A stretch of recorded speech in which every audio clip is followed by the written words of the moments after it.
आज हम शुरू करने वाले हैं लिमिट का बेसिक कॉन्सेप्ट, जो class 11th, class 12th, NEET, JEE and board exams के लिए सबसे पहला और सबसे इंपॉर्टेंट चैप्टर है।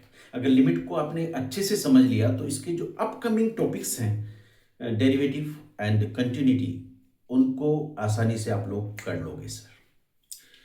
एक्चुअली क्वेश्चन पहला यही है कि लिमिट होती क्या है और इसका जरूरत क्यों पड़ा सर। तो लिमिट का मतलब होता है कोई भी फंक्शन किस नंबर की तरफ जा रहा है, अप्रोच कर रहा है, अगर x का वैल्यू किसी नंबर की तरफ जा रहा हो। मतलब यहां समझिए एग्जांपल से,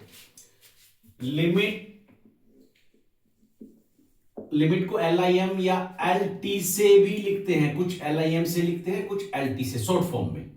ठीक है, limit x tends to 2 and function है x स्क्वायर प्लस 2। इसका मतलब क्या है? टेंड्स टू 2 या अप्रोचिंग टू 2, मतलब x की वैल्यू 2 तक जा रही है। जब x की वैल्यू 2 तक जा रही हो तो इस फंक्शन की वैल्यू कहां तक जाएगी?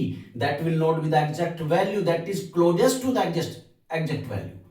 सो अगर x 2 के आसपास है तो 2 रखिए, 2 का क्लोजेस्ट वैल्यू रखी, तो इसका वैल्यू क्या मिलेगा? रखते हैं, अगर हम रखें x के प्लेस पे 2 का क्लोजेस्ट वैल्यू मे बी 2 और 1.99, सो 2 स्क्वायर प्लस 2, ये मिलेगा आपको 4 plus 2, that is 6। It is not the exact value of function, it is the approaching value of the function. Well, अब लिमिट का जरूरत हमको पड़ा क्यों? लिमिट का जरूरत पड़ा सर इसलिए, अगर हमारे पास कोई फंक्शन है इस फॉर्म में, सपोज x स्क्वायर माइनस 4, ये कोई फंक्शन है fx, अपॉन में है x माइनस 2। अब इसका हमें वैल्यू निकालना है x इज इक्वल 2 पे, इसका वैल्यू हमको फाइंड करना है एट x इज इक्वल 2। करिए फाइंड, यहां पे 2 पुट करोगे, 2 स्क्वायर माइनस 4 अपॉन 2 माइनस 2, क्या मिलेगा सर? 4 माइनस 4 अपॉन 2 माइनस 2, तो हमको मिल पाता है 0 अपॉन 0। और ये जो फॉर्म बनती है ना सर, ये अनडिफाइंड है, इसे हम डिफाइन नहीं कर सकते। दैट मीन्स फंक्शन की वैल्यू डिफाइन हो ही नहीं सकती। इसका मतलब इसको बोला जाता है इनडिटरमिनेंट फॉर्म,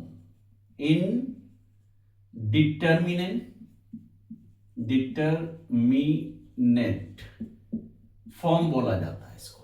0 अपॉन 0 हो या इंफिनिटी अपॉन इंफिनिटी हो, इंफिनिटी अपॉन इंफिनिटी हो, that is also indeterminate form.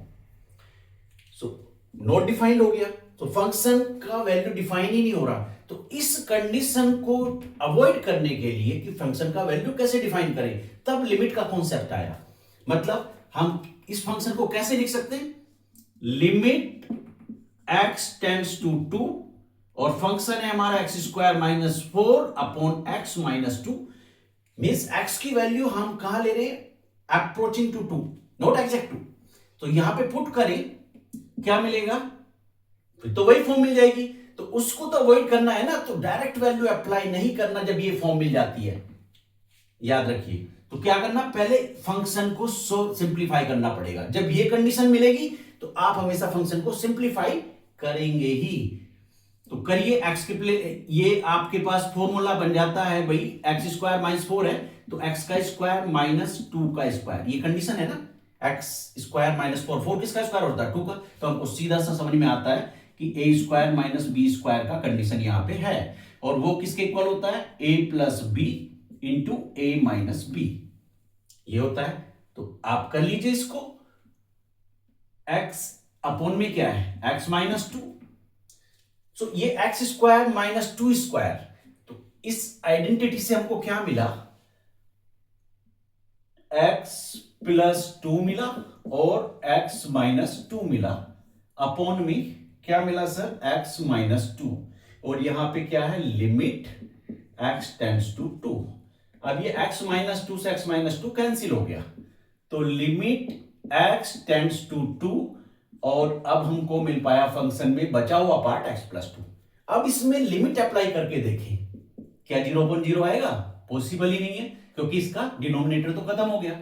अब x के प्लेस पे 2 पुट करोगे, 2 + 2 तो कितना मिलता है? 4।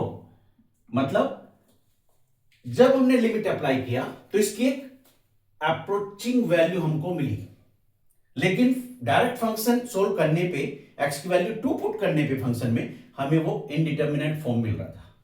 इसलिए लिमिट का कॉन्सेप्ट यहीं से आया, और लिमिट क्या बताती है? Approaching value, not the exact value. समझ आ गई ना बात? आज के लिए बस इतना ही। इसका remaining part I will provide you in next video. Please wait. अगर वीडियो पसंद आया है तो वीडियो को लाइक करना नहीं भूलिए, चैनल को सब्सक्राइब करिए, और ऐसे ही इंटरेस्टिंग और इंपॉर्टेंट वीडियो के लिए जुड़े रहिए ज्ञानव्यापी मैथ क्लासेस से। Thank you.